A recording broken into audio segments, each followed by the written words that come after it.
En este programa contamos los hechos probados de crímenes que han sucedido en Canarias.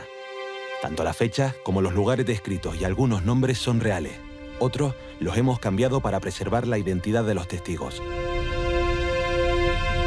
Hay relatos que pueden herir la sensibilidad de los espectadores. La crónica negra refleja maldades y miserias humanas que atormentan nuestra memoria.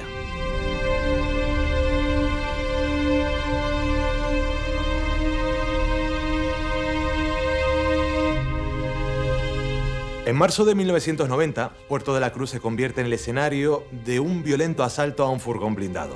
Los atracadores matan a uno de los vigilantes de seguridad, hieren a otro de gravedad y se llevan un botín de 35 millones de pesetas. La suerte, en este caso, va a ser esencial para atrapar a los criminales. Este es el crimen del furgón blindado. Lo contamos a contraluz.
Son las 3 de la tarde y acaba de producirse un atraco a un furgón blindado en la calle Aceviño de Puerto de la Cruz, delante del Hotel Bonanza. Hay dos vigilantes de seguridad gravemente heridos. El 13 de marzo de 1990, en la comisaría se recibieron llamadas informándonos de que se había producido un atraco en la zona de La Paz, frente al Hotel Canarife. Yo estaba entonces, colaboraba en Radio Nacional de España, ¿no? Fui el de los primeros en llegar. Me dijo, sube al Hotel Canarife urgente, que hay un tiroteo. Cuando llegamos allí había una tensión, se palpaba, ¿no? Y un ajetreo, un movimiento de personas. Y se veían todavía las huellas, en este caso los charcos de sangre que habían dejado los disparos en las víctimas. Cuando llamo a la radio para dar la noticia, estaban en pleno informativo de por la tarde. Hablamos con los primeros policías que llegaron al lugar de los hechos, con el personal del hotel, pues me dio paso en directo y pudimos hacer o aportar la primera información que luego se fue reproduciendo, por cierto, en los boletines horarios de Radio Nacional de España. Pues me enteré por la radio, gracias a la radio, que había sucedido algo grave en el Puerto de la Cruz, que parece que había habido un atraco, incluso hablaban de tiros ya, pero no sabía el alcance real del incidente. La policía, al llegar al Hotel Bonanza, se encontró en las proximidades el furgón blindado de la empresa Brinks MSEC, hoy es Prosegur, y su finalidad era pues recoger las divisas, fundamentalmente en los hoteles de Puerto de la Cruz, ¿no? Y la recaudación de las entidades bancarias, que estaba abierto completamente, había sido desvalijado. Cuando llegamos, efectivamente, encontramos una persona tirada, ensangrentada, y otra estaba en otro lado, en la parte izquierda, que era el conductor del coche blindado, que se encontraba también herido y con 2 disparos. Al ver que las heridas eran graves, se llamó a las ambulancias para que pudieran trasladarlos al hospital. Bueno, había sido trasladado, había sido evacuado, pero estaba allí su rastro de sangre y en el hall del hotel cayó también mal herido, aunque logró salvar su vida, el compañero Mauro Fernández. El tercer vigilante logró salvar su vida porque le tocó recoger otra bolsa en otro hotel de las proximidades.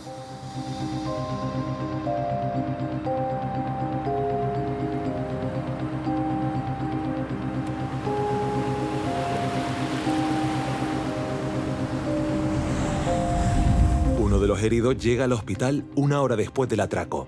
Ha perdido mucha sangre y los médicos no pueden hacer nada por salvar su vida. Es Francisco Luaces. Francisco Luaces Fareña es más joven de los dos. Tenía 23 años, estaba casado. Era natural de La Laguna, creo recordar que de la zona de San Lázaro. Y llevaba 2 años en la empresa. Fue asesinado por la espalda de una manera traidora. Recibió 2 impactos de bala que le causaron la muerte pues apenas entró en el centro hospitalero que fue evacuado.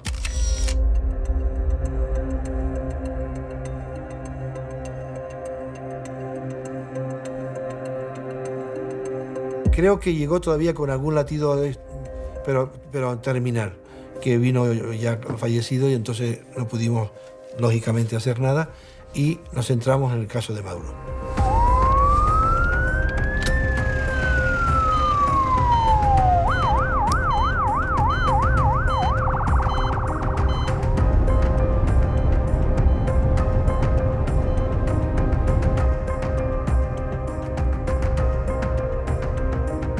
El otro vigilante herido de gravedad es Mauro Fernández.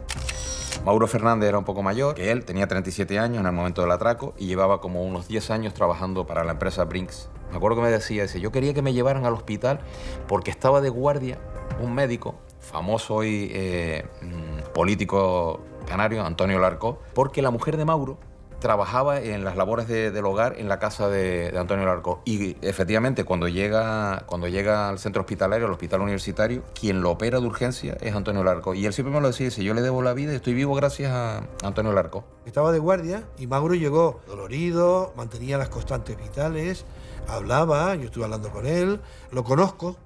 ¿Por qué conozco a Mauro? Pues Mauro conozco porque su mujer es una persona muy conocida de mi familia, vinculada a mi familia hace más de 50 años, al cual queremos muchísimo, y llegó estable, que es muy importante. Tenía un tiro, uno con el orificio de entrada y salida en tórax, afectó a un segmento pulmonar inferior sin más gravedad y se recuperó francamente bien y se fue alta muy pronto. Fue un revuelo nacional, local sin duda. En Puerto de la Cruz una conmoción, en Tenerife una conmoción, yo creo que en Canarias también, y fue noticia nacional durante bastante tiempo.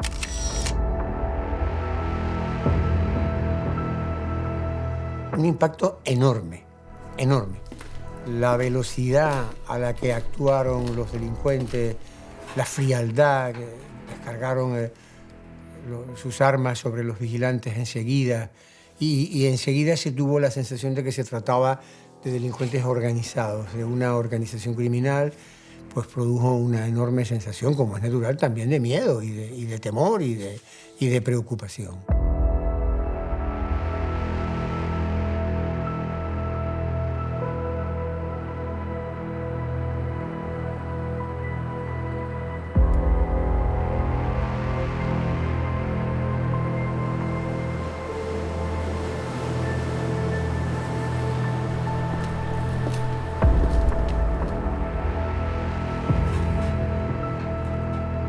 Fue impactante la forma de aquel robo, de cómo mataron, cómo asesinaron a uno de los guardias de seguridad y dispararon al otro antes de intentar llevarse el dinero. Es decir, no hubo amenaza, no hubo nada, hay que matarlos y llevarse luego el dinero. Y aquello impactó mucho. Era la comidilla habitual y la radio, los teletipos, el periódico, o sea, no se hablaba nada más que de esto. No se sabía qué fue, no se sabía cuántos se habían llevado, si se lo llevaron todo, si no se lo llevaron, y efectivamente fue una conmoción.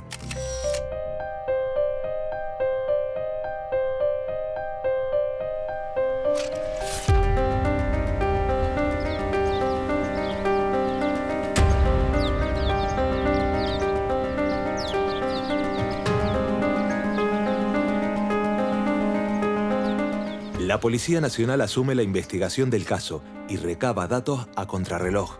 Hay que actuar con rapidez para evitar la fuga de los atracadores. Se llevaron un botín de unos 35 millones de pesetas, más después también otros 4 o 5 millones en divisas. Ellos esperaban encontrar mucho más dinero porque sabían que generalmente las recogidas eran sobre unos 100 y pico millones de pesetas, pero... Solía recoger alrededor de entre 100 y 200 millones de pesetas. Por motivos que desconozco, la recaudación ese día ascendía nada más que a 35 millones y fue lo que lograron robar los atracadores. Se apoderan de las armas de los vigilantes, 2 revólveres, y dejan la pistola. ¿Por qué la dejaron? No lo sé. A uno de los atracadores se le encasquilló el arma. Encontramos una pistola de 9 milímetros 7,65 que la habían dejado allí porque uno de los atracadores al disparar se le encasquilló la pistola y la dejó sobre el asiento del conductor del furgón. Concretamente, cuando intentaron rematar a Mauro Fernández en el hall del hotel, se le encasquilló y decidió, entre seguir intentando acabar con la vida de Mauro o planificar la huida sin que fuesen detectados por la policía, pues prefirieron huir. Muchísima gente, ¿verdad? Que cuando llegamos allí nosotros, muchos clientes del hotel, extranjeros sobre todo, al oír los disparos, pues mucha gente pues no, salió del lugar, se escondieron y tal. Yo recuerdo que tomé declaración en aquel momento a unas 12 personas, una cosa así, sobre los testigos de los hechos. Testigos habían unos cuantos. Lo que pasa que había un problema a la hora de identificar. Porque iban disfrazados, o al menos tenían peluca y un atuendo que llamaba la atención. Los atracadores iban vestidos con ropa deportiva, un atuendo deportivo, pantalones cortos, camisetas, y además llevaban unas pelucas cogidas con unas cintas como los jugadores normalmente los que juegan al tenis, lo cual dificultaba un poco el que pudieran ser identificados. El aspecto que tenían aquellos primeros testigos visuales decían que parecían extranjeros. Decían que hablaban alemán, otros decían que hablaban holandés. Yo creo que también ellos intentaron a veces hablar para disimular, para que no se conociera quiénes eran. Cuando escaparon, hicieron la huida con la moto y con el botín, tenían preparada la huida por un sitio para que no pudieran seguirlos los coches nuestros. Era un camino estrecho y había unas escaleras. Escaparon en esas motocicletas de las que hemos hablado, donde fueron por la zona baja lateral de la montaña de las Arenas y luego huyeron, claramente huyeron.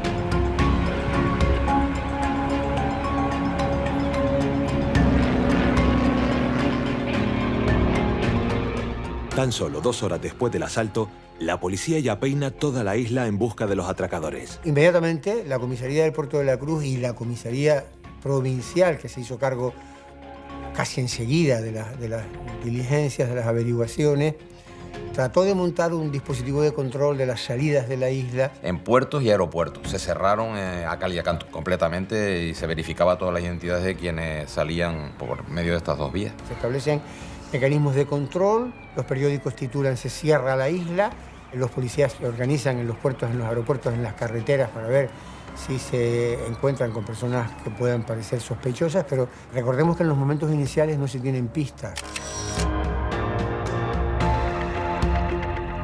Los atracadores van un paso por delante de los investigadores. Se sabe que han huido en una moto y se han dejado una pistola en el lugar del asalto, pero la policía les ha perdido el rastro, hasta que 2 días después aparece el factor suerte.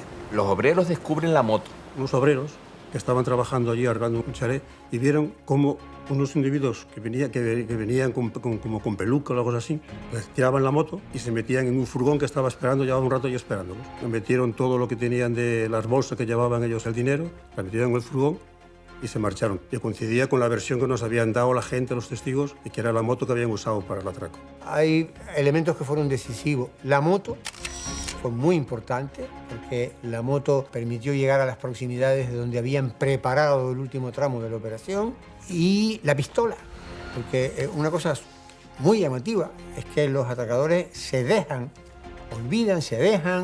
su pistola. Sirve para identificar que era un arma que curiosamente había sido fabricada en España y había sido vendida a una armería en Italia. Y con esa arma se había llevado a cabo un hecho delictivo que los carabinieri italianos, la policía italiana, no había logrado tampoco esclarecer, pero que estaban detrás de los que ellos creían que era una banda organizada.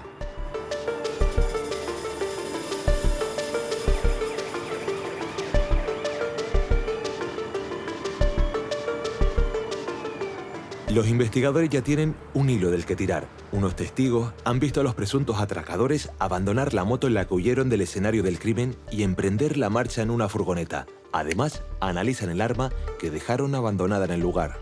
La policía trata de hacer un retrato robot de los autores del asalto. Había algún indicio de hacer un retrato robot, digamos, por parte de los testigos, pero claro, hay que tener en cuenta que iban con pelucas. Porque llevaban como pelucas, que ve cómo se sacan las pelucas, que las tiran allí. Entonces coincidía mucho con lo que había sido el atraco.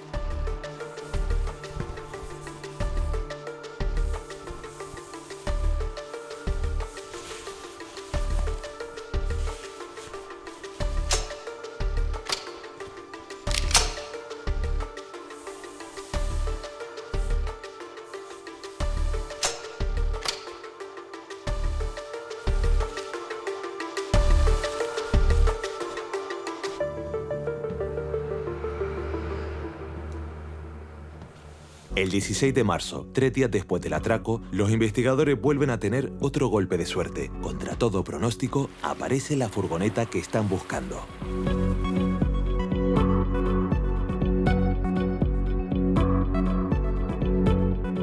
El furgón es localizado por unos pescadores en una barranquera que da al mar en la carretera de Punta Teno. Es un hecho tan raro y tan extraño que hace sospechar a la policía porque ocurre el mismo día que puede haber esa furgoneta sido usada por los atracadores. Actividades subacáticas de la Guardia Civil bajó, levantó, engancharon, sacaron la furgoneta y de esa se pudo recuperar el bastidor, que fue la parte esencial que permitió determinar que esa Fiat Ducato era italiana, matrícula, y quién la había traído con esas matrículas, cómo había entrado en España. Sí. Y la única manera de identificar el vehículo, no tener placa, es por el número de bastidor. El número de bastidor estaba troquelado. Eso ya también levanta sospechas y manipulado. Levanta sospechas a la Guardia Civil de que ese furgón se tuvo que haber utilizado para algún acto delictivo. Ellos habían raspado el número de motor para que no se conocieran, pero a través de policía científica se pudo sacar los números de bastidor de motor, entonces por ahí se supo de dónde había venido, que había venido de Italia. Entró en España a través del puerto de Alicante, lo trajeron con sus matrículas italianas. Esa Fiat Ducato lo único era que llevaba un fondo, que fue donde trajeron las armas, y luego esas matrículas, cuando la tiran, se las llevan y nunca se encontraron, se deshacen de esas matrículas para evitar la identificación. Intentan troquelar, se dice, si mal no recuerdo, el bastidor, pero no lo consiguen. Es posible recuperar la numeración del bastidor del vehículo.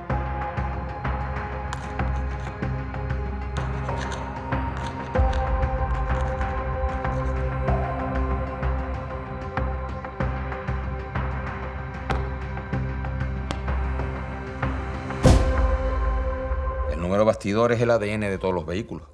Y es un trabajo laborioso porque lo habían no solamente manipulado, sino lo habían dado con cincel para desfigurar los números. Pero la policía científica logró reconstruir el número y ahí es cuando averiguan ellos que ese vehículo entró en España a través del puerto de Alicante y que venía de Italia, con un propietario italiano que además tenía antecedentes. Fue la principal pista porque ya cogimos que el furgón lo había traído un italiano, aunque venía con un nombre falso. Después se escribió que tenía otro nombre, que empezó a tirarse del hilo, empezamos a sacar nombres con quién se juntaba. Otro puntito más de ir cerrando ese círculo de que nos encontramos ante una banda internacional italiana con antecedentes además por haber actuado con similares características en otros robos en Italia. Era un grupo relativamente amplio y no sé si la expresión es la más adecuada, bien organizado. No me gusta decir profesionales, porque son delincuentes, pero delincuentes que habían pensado y preparado muy bien su operación.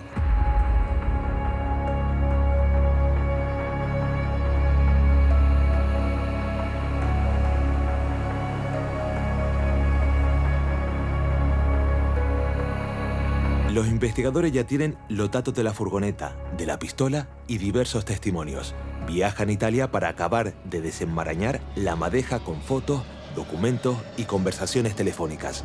El atraco ha sido ejecutado por una organización vinculada con la mafia.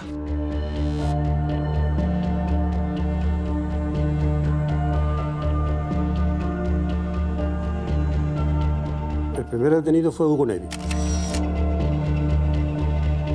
Hugo Nevi vivía con una apariencia de ser un empresario. Él alquiló un restaurante con nombre italiano, Il Rugantino, que traducido significa el arrogante. Con el dinero, con parte del dinero, lo que hacen es pagar deudas. El mismo día del atraco, Hugo Nevi y esta persona, Marco Fagliolo, creo que se llamaba, van al restaurante y empiezan a pagar todas las deudas, empleados, proveedores, en billetes de 5.000 pesetas, que son los que provienen del atraco. Y incluso tuvo, o sea, así, osadía, cara dura, de con parte del botín, pues comprarle a su novia, se gastó en joyas casi 800.000 pesetas de aquel tiempo. Le compró un coche al cuñado, o sea, dilapidó parte de la parte que le correspondió al del botín. Que después de matar a un guardia de seguridad y herir gravemente a otro, se fue con su novia y le compró en el puerto de la Cruz unas joyas para regalárselas. ¿Sí?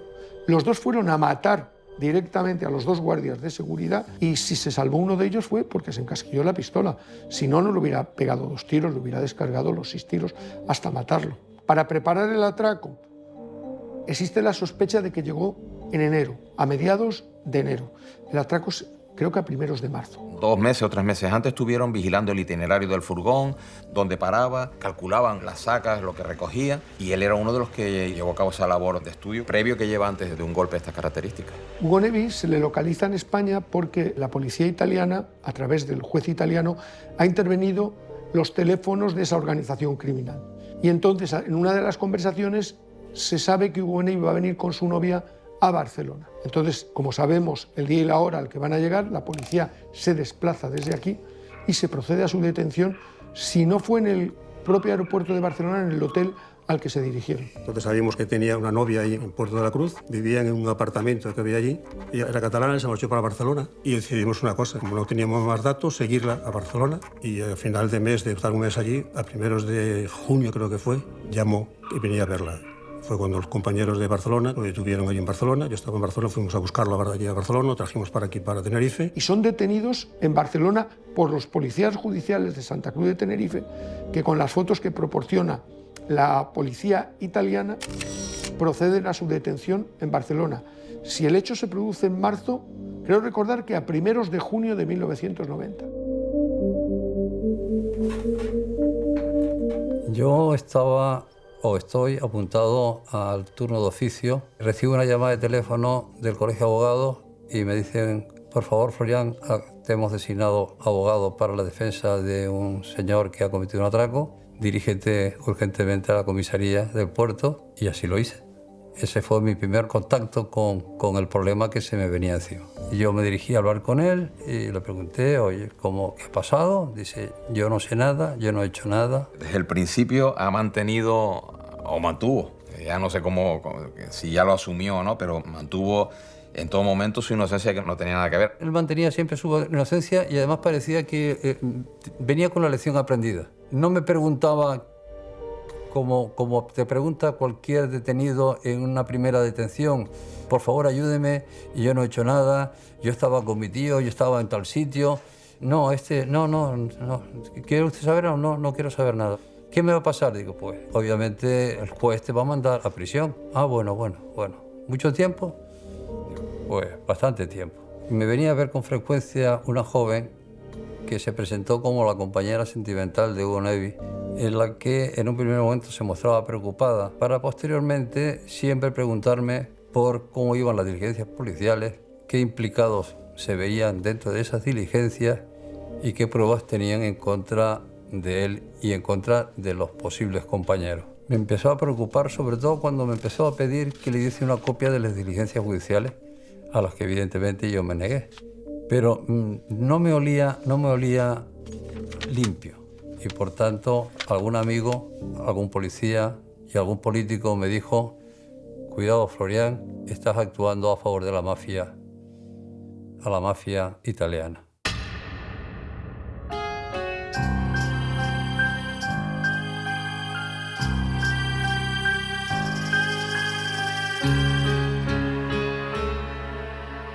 En enero de 1991, 7 meses después del arresto de Hugo Nevi, son detenidos en Italia otros 6 miembros de la organización, entre ellos el segundo atracador, Marco Fagiolo.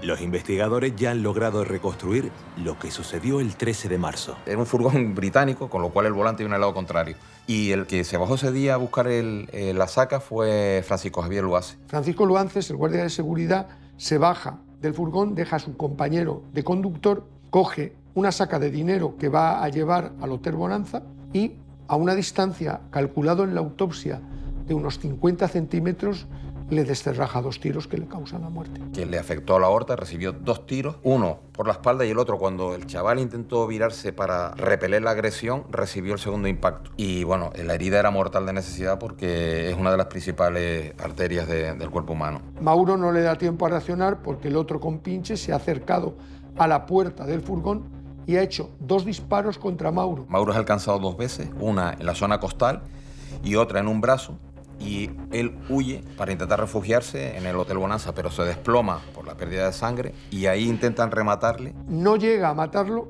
tampoco lo tiene muy claro ni lo sabe, pero se le encasquilla el arma, la tira, y entonces lo que hacen, dejando gravemente herido al otro, es sacar las sacas del furgón. Es más, no las sacan por la parte trasera porque no la pueden abrir, sino que la sacan a través de la ventanilla del furgón. Los dos atracadores recogen, sacan el dinero a través de la ventanilla, se montan en una moto y con esa moto se dirigen a una urbanización del puerto de la Cruz donde les está esperando o han dejado la Fiat Ducato, y con el Fiat Ducato se dirigen a la zona de Punta de Teno donde han dejado el vehículo que tenían alquilado, se desprenden del Fiat Ducato, ya se han cambiado la ropa deportiva por monos de trabajo y allí se cambian de ropa y se van, vuelven al puerto de la Cruz, porque esa tarde están en el puerto de la Cruz. Marco Fagiolo es el segundo atracador. Marco Fagiolo es el que dispara, mata a Francisco Javier Loasa Fareña. El arma que se usa y se encasquilla el astra queda allí, y es a través de ese arma española, exportada de Italia, que robada en Roma en el año 86, como se consigue empezar a vislumbrar que el hecho ha sido cometido no por delincuentes de aquí, sino por delincuentes, y en este caso italianos. El otro arma no se encontró nunca.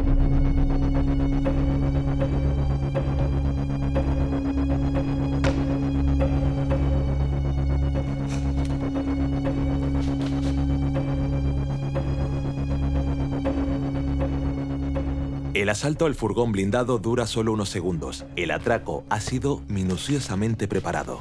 Ellos pensaban que iba a haber muchísimo más, unos 100 millones de pesetas, que era en aquella época una cantidad mucho mayor que si la transformamos ahora en euros, obviamente. 600.000 euros, no. 100 millones de pesetas eran 100 millones de pesetas. Muchísimo dinero. Antonio Landi, creo recordar que fue el que trajo el coche, el Fiat Ducato, desde Italia. Sí, que fue detenido en su caso, porque en Italia se detuvo a 7 de los cómplices o coautores que fueron juzgados por la justicia italiana por este hecho. Uno era Antonio Landi, fue el que trajo el Fiat Ducato con las armas a Tenerife.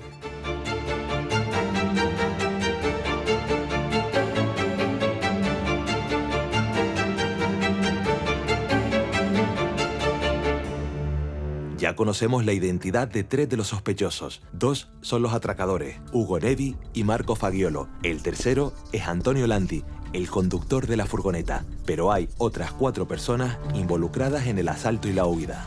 Rosati es el jefe de la banda, el jefe del grupo mafioso, ¿no? Con antecedentes delictivos, y que fue detenido también a raíz de las averiguaciones que la policía, que Interpol había ido practicando y la policía italiana, y que habían descubierto su vínculo y cómo se estructuró de alguna manera la trama con la que operaron. Trama que les llevó no solo a la isla, sino también a Barcelona, como luego posteriormente se pudo comprobar. Un jefe de una banda, de un grupo mafioso, todos sabemos los escrúpulos que tiene. Mario Rosati, que era el jefe, condenado en Italia como jefe de esa organización, que era un grupo de atracadores de furgones y bancos, no estuvo nunca ni en Tenerife ni en España, pero era el que había organizado, junto con los que lo efectuaron y los que ayudaron, el atraco al furgón. Mario Rosati, cuando iba a ser detenido en Italia, con un arma disparó contra los policías italianos que se iban a producir a su detención. Esto da ejemplo de la peligrosidad que tenían estas personas.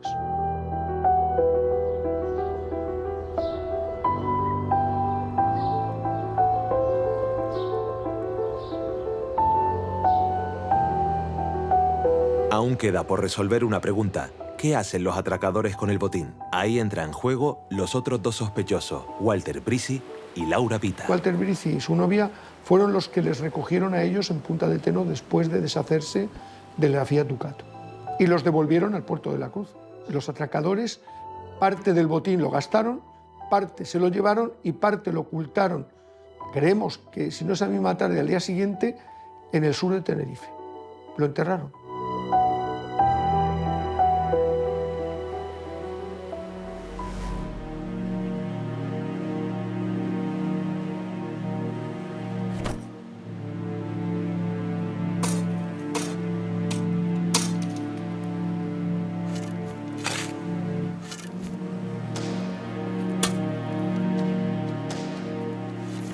Yo creo recordar al lado de unas palmeras, algo así era lo que nos dijeron. El botín, por lo que manifestaron ellos, no podían huir con todo el botín a Italia, pues sí, dejaron una parte aquí y bueno, el dinero lo fueron sacando poco a poco. Y entonces se supone que sí, que tuvo que estar escondido aquí en la isla.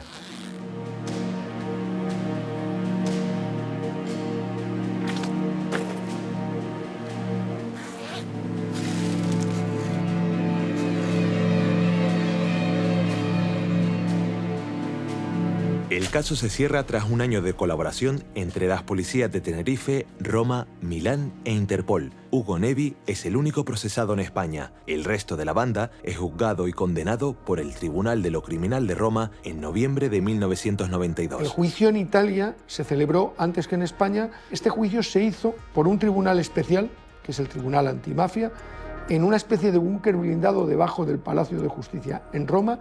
Bueno, fueron en un furgón blindado, estuvieron custodiados mañana, tarde y noche y solo salían del hotel para ir a la sala de justicia y volver. No salían a la calle porque había miedo de que la organización criminal pudiera atentar contra los testigos y que no pudieran declarar en el acto de juicio. Mauro tuvo que ir a declarar a Italia. Me dice, mira Antonio, fui a declarar y nos quedamos en un cuartel de los carabinieri.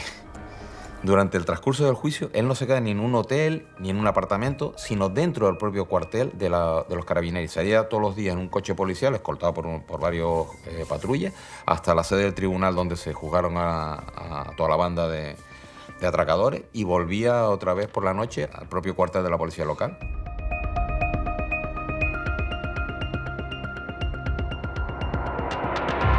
A Hugo Nevi se le juzga en Tenerife 2 años y medio después, en mayo de 1994. Ellos juzgaron la organización criminal, el atraco, con los mismos hechos aquí en Italia para el resto de la organización. Y nosotros juzgamos por los hechos que le eran imputables en España a Hugo Nevi, porque es el único que detuvimos nosotros. Es más, si lo hubieran detenido los italianos, hubieran sido los italianos los que allí les hubieran juzgado a todos. Pero como se le detuvo en España, nuestra obligación era juzgarle en España por el hecho cometido aquí. Hugo Nevi y Hugo Nevi se pedían casi, creo recordar, casi unos 70 años. Los delitos, pues, por integración en una organización criminal, homicidio en grado de tentativa. Su abogado era un abogado famoso, sobre todo en el mundo de la farándula, que es Marcos García Montes, que intentó impugnar las diligencias, bueno, cumplía su papel de abogado. Le defendió finalmente en el juicio Marcos García Montes. Yo recuerdo una buena defensa, un buen abogado. Pidió la nulidad de determinadas pruebas que no la admitió el tribunal, pero él, con lo que había contra su defendido, yo recuerdo una muy buena defensa y una muy buena exposición intentando desmerecer la prueba de cargo que había presentado el Ministerio Fiscal, y en ese caso yo, que había celebrado el juicio y hecho luego el informe final sobre el resumen de pruebas practicadas. Yo estuve solamente en la primera fase y terminó al poco de producirse la rueda de reconocimiento que se produjo en la comisaría de Santa Cruz, en la que detrás de un cristal, como es obvio, se colocaron 5 o 6 personas de unas características físicas muy parecidas a Hugo Nevi. Hay un testimonio fundamental que es de una chica, que es la que sirve para que la policía elabore un retrato robot. Yo creo que al final ese testimonio de esa joven, o en aquel tiempo esa joven, es la que permite ponerle cara a Hugo Nevi. Las pruebas contundentes contra Hugo Nevi eran la declaración de los testigos, ese retrato robot, el haber sido localizado con parte del botín, el que había estado luego distribuyendo parte del botín, el que tenía relación con quien en Italia había traído ese furgón. Era, aparte de la prueba directa de los testigos que le habían visto ir con la peluca y que habían hecho ese retrato robot. La llegada de Nevi al juzgado tuvo su repercusión. Yo estaba en el juzgado y estaba en la puerta y Hugo Nevi me atiende, ¿no? Hay una foto de eso que la hizo Serrano, es una foto curiosa, salió publicada en el diario. Yo estoy esperando en el hall del juzgado y allí se dirige, efectivamente me dice algo, sí. La foto, bueno, pues tiene su valor. No negó su autoría, su participación en los hechos, es más correcto, ¿no?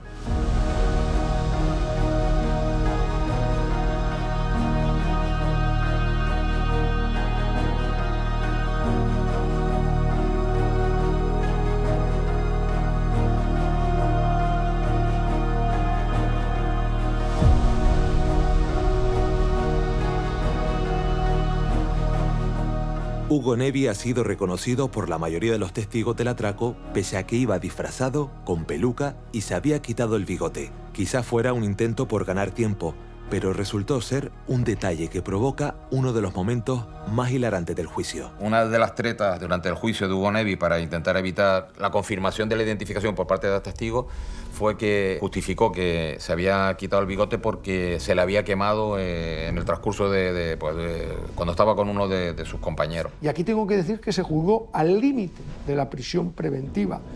Hugo Nevi había sido detenido en Barcelona en junio del 90. El límite máximo de prisión preventiva eran 4 años. Cuando conseguimos por fin enjuiciarlo, quedaba un mes para haberlo tenido que dejar en libertad porque hubiera acabado su prisión preventiva. Se considera probado que Hugo Nevi participa en el atraco. Creo recordar que él no hace los disparos, sino que lo hace el compañero, pero han preparado el matar primero a los guardias de seguridad para proceder luego a sustraer las cantidades que llevaba el furgón blindado, lo cual es un robo con homicidio de libro.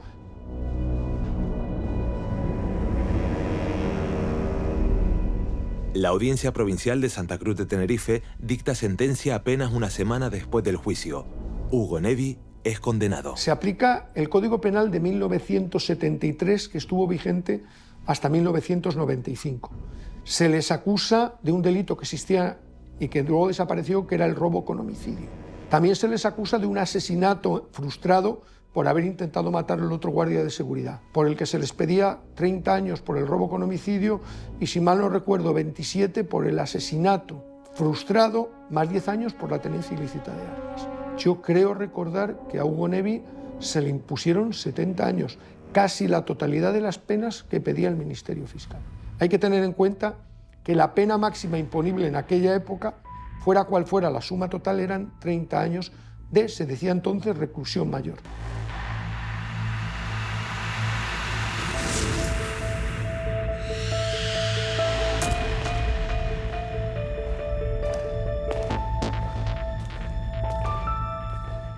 De hecho, aparte de la pena de cárcel, se les condenó a reintegrar el dinero que habían robado a Brinks.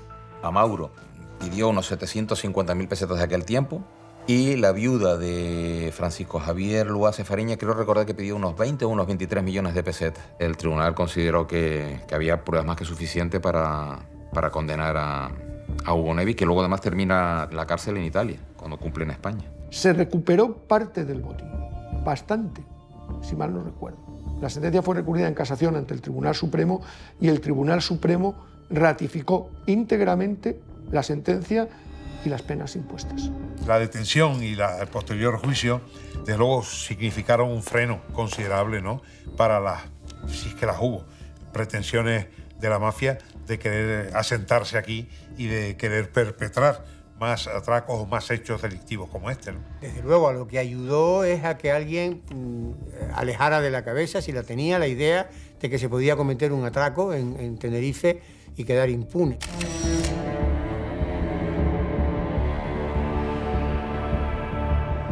Yo no creo que tenga que ver nada la sentencia ni la condena. La condena no sirvió para mí, no sirvió para que la banda no se asentara, se desarticuló, pero posteriores hemos visto que se han detenido muchísimos mafiosos tanto en Las Palmas como en Tenerife. Quizá no contaban con la profesionalidad de las fuerzas policiales españolas y su contacto con Italia y del impulso de la autoridad judicial. Y se demostró que la policía española, tan vituperada y en aquellos años más, es una de las mejores policías del mundo. Un atraco de marzo ya estaba resuelto cuando se produce la detención de Nevi. Que tardáramos más en juzgar, porque en aquellos momentos la Unión Europea todavía no tenía órdenes de busca y captura internacional ni convenios de asistencia jurídica mutua, que tardáramos mucho es cuestión de la Administración de Justicia española, pero la policía española en 3 meses había resuelto y tenía las suficientes pruebas, ojo, entre comillas, para detener a Hugo Nevi, ponerlo en prisión provisional, como acordó Eduardo Cruz, que era el juez del juzgado de primera instancia e instrucción número 1 del Puerto de la Cruz, y poder continuar la instrucción hasta acabar aquel sumario, aquellos 7.000 folios de sumario.